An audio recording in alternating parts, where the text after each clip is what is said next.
तो finally semifinal शुरू हो चुका है इंडिया और ऑस्ट्रेलिया का दुबई में। अब मसला ये है कि सारे जितने भी लोग हैं उनको तो यही उम्मीद है कि इंडिया जीतनी चाहिए और ऑब्वियस सी बात है ये ख्वाहिश होनी भी चाहिए। पर जैसे ही मैच शुरू हुआ तो कई ऐसी चीजें हुई जिससे हम लोगों का दिल टूट गया। सभी भारतीयों का दिल टूट गया।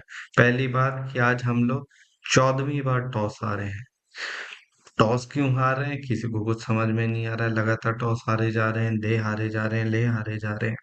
पहली चीज। दूसरी चीज, फिर जैसे ही बैटिंग करने के लिए ऑस्ट्रेलिया आई, बॉलिंग करने आए, शुरू में ही ट्रेविस हेड जो हमेशा इंडिया के खिलाफ बहुत खतरनाक होते हैं। उनके पिछले 3 4 5 मैच के रिकॉर्ड उठाकर देखेंगे तो आपको लगेगा कि इस आदमी को नीली जर्सी देखकर ही कुछ हो जाता है। इसको हमेशा हिंदुस्तान के खिलाफ कुछ ना कुछ बड़े स्कोर जरूर करने होते हैं। तो कुल मिला के ये बात है, ट्रेविस हेड का शमी की गेंद पर कॉटन बॉल का मौका छूटा, पहली बात। दूसरी बात, थोड़ा सा मामला सेट होना शुरू हुआ। 4 ओवर तक स्कोर नहीं आ रहे थे, बस विकेट कीपर और बॉलर में चल रहा था। इतने में ही दोबारा से एक मौका बनता है रनआउट का। जडेजा रनआउट के लिए ट्राई करते हैं मगर डायरेक्ट हिट नहीं लगती, ट्रेविस हेड वहां पर भी बच जाते हैं। फिर वहां पर भी नहीं मामला थमा। तीसरी बार फिर मौका बनता है और मौका बनता है, इनर एज लगता है ट्रेविस हेड का मोहम्मद शमी की बॉल पर, उसमें भी बच जाता। अब या तो ट्रेविस हेड बहुत लकी हैं और अगर वो इसी तरीके से टिके रह गए, 26 रन तो ऑलरेडी बना चुके हैं, अगर ऐसे ही टिके रह गए तो मुझे लगता है कि वो और भी आगे चले जाएंगे। मतलब वो इंडियंस के लिए बहुत खतरनाक होने वाले हैं, खासतौर पे आने वाले अगर कुछ ओवर खेल गए। उनके अगर रिकॉर्ड की बात करी जाए कि वो पिछले कुछ मैचों में इंडिया के खिलाफ क्या रिकॉर्ड है उनके, तो खास तौर पे आपको 2023 का वो वनडे का वर्ल्ड कप वो नहीं भूला होगा, जिसमें ट्रेविस हेड ने पूरी भारतीय गेंदबाजी को तोड़ के रख दिया था। उसमें इन्होंने खास तौर पे जो टेस्ट टेस्ट क्रिकेट का वर्ल्ड कप था उसके अंदर 163 रन बनाए थे।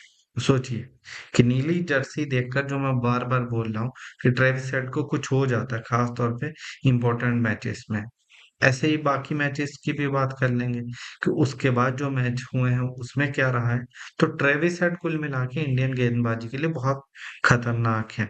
उसके बाद जो सेमीफाइनल था, इंडिया के खिलाफ फाइनल था, उसमें भी 137 रन बनाए थे इस आदमी, 137 रन।